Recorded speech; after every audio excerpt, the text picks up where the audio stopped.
So, good day everyone. I am Janice Alay-ay from North Valley College Foundation Incorporated, taking up Bachelor of Science in Nursing, Section A. So for today's return demonstration, I am going to demonstrate the bag technique.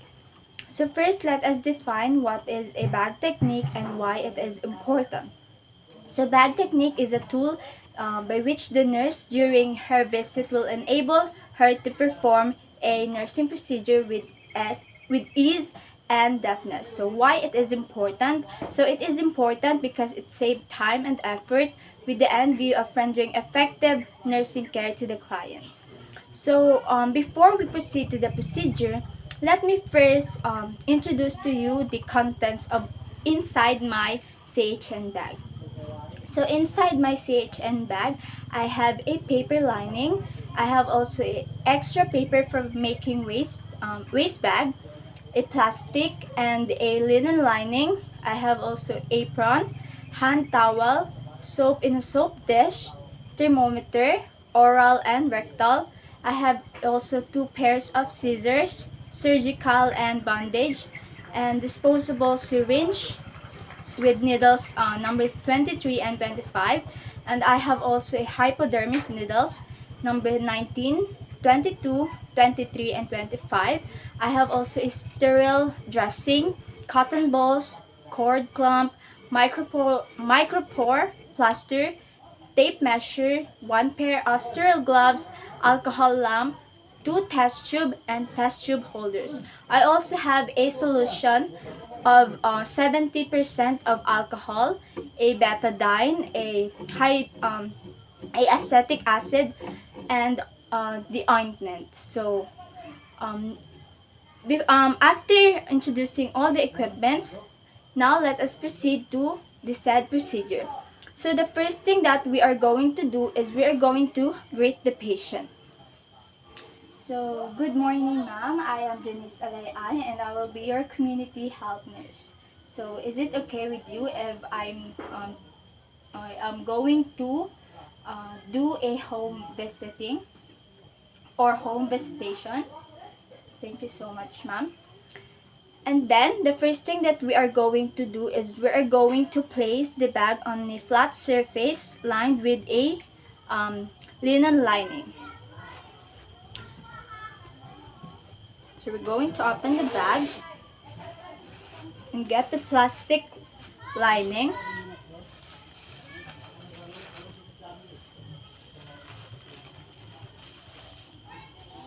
Then afterwards, the linen lining.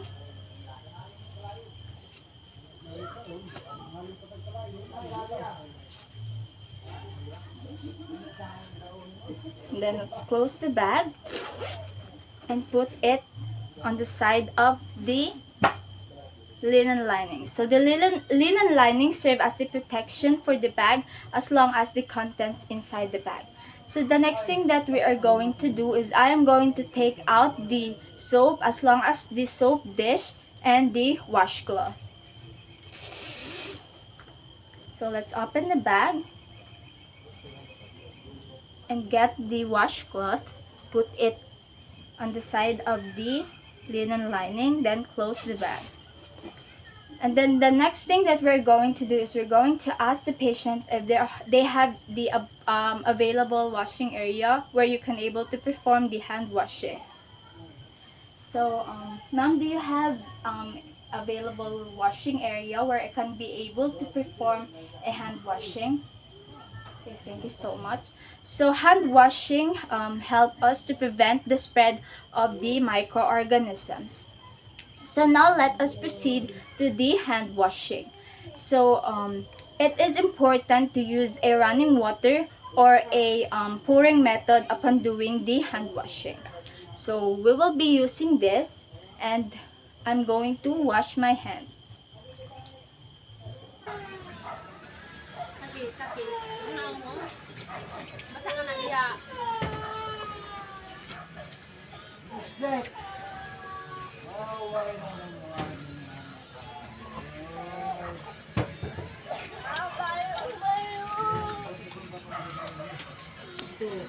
Bakang makagot.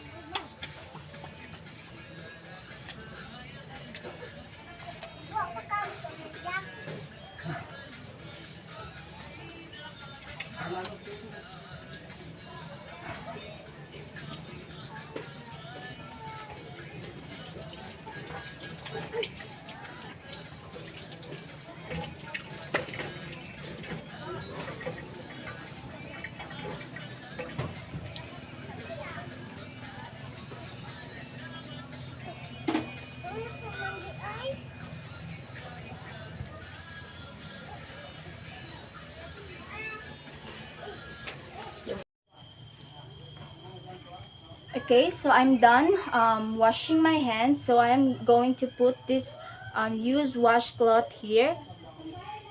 And then the next thing that I am going to do is to explain to the clients the said procedure. So let's assume that I have my clients concerning of severe wound. So, um, ma'am, what I am going to do is I am going to clean your wound. I am going to perform a wound dressing for you to be able to walk thoroughly, and also this will prevent or help you from having a infection and tetanus. Okay, so after explaining the procedure to the clients, we are going now to um, secure all the equipments that we will be using in this procedure. So now I am going to open my CHN bag. So I am going to take out my apron, and I have also a waste bag, the waste receptacle, a sterile forceps, a cotton balls, a betadine, and I have also a tape and a gauze bandage. Then let's close the bag. So the next thing that we're going to do is I am going to put on the apron.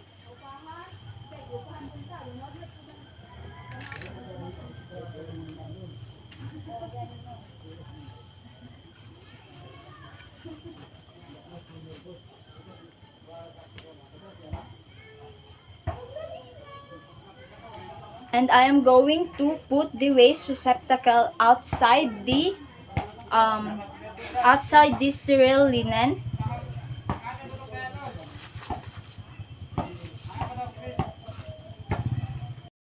So now let us proceed to the nursing care or the treatment. So I am going to use a sterile forceps and clean the affected area of the thigh of the patient. So I'm going to use this cotton balls that is soaked with a cleansing solution or a sterile water. And let's line down. Then dispose it properly on the waste receptacle.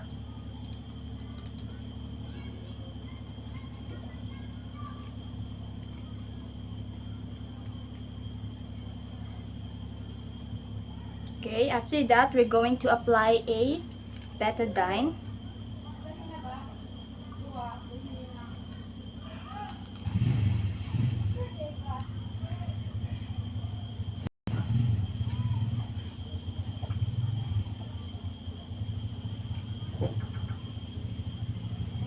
Okay, then dispose it properly. Let's put it here. And then let's apply the gauze band.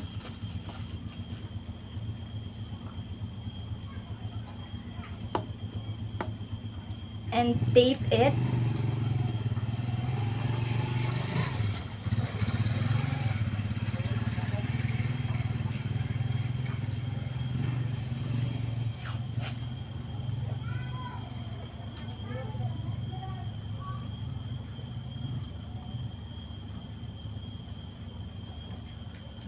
Okay, after the procedure, we are going now to clean the equipments that is being used in this procedure. So I am going to open my bag and get the clean towel and clean each of the equipments that is being used.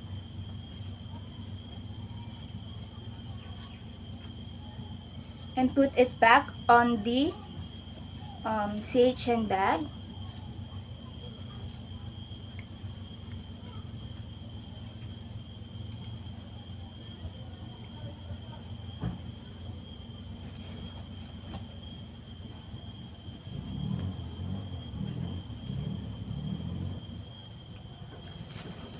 So let's dispose it.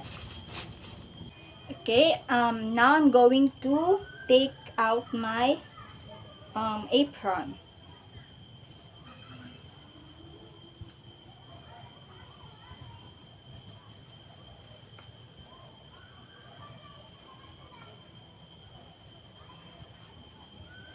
and put it back on the bag.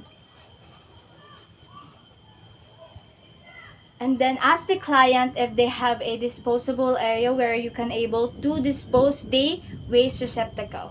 So ma'am, do you have any disposable area where I can be able to dispose this material that is being used? Okay, thank you so much.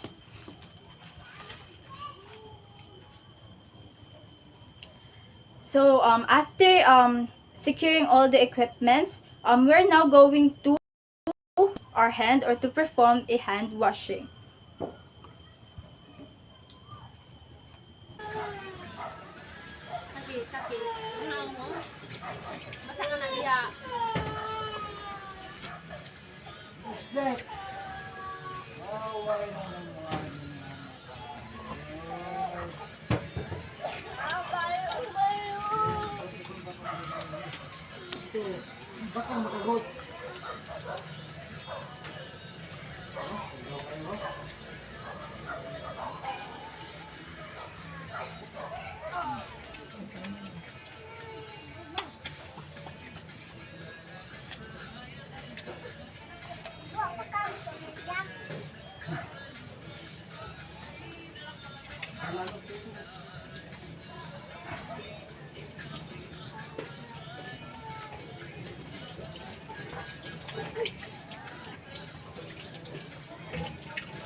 So I am now done doing a hand washing. So I am now going to take it back on the CHN bag.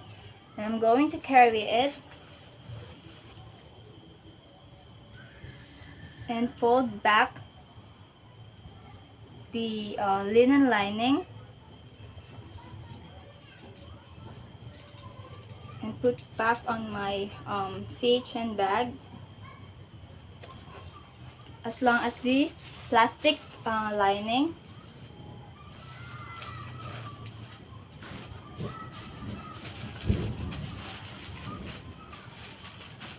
And put it back. Then let us close the bag, and that's it.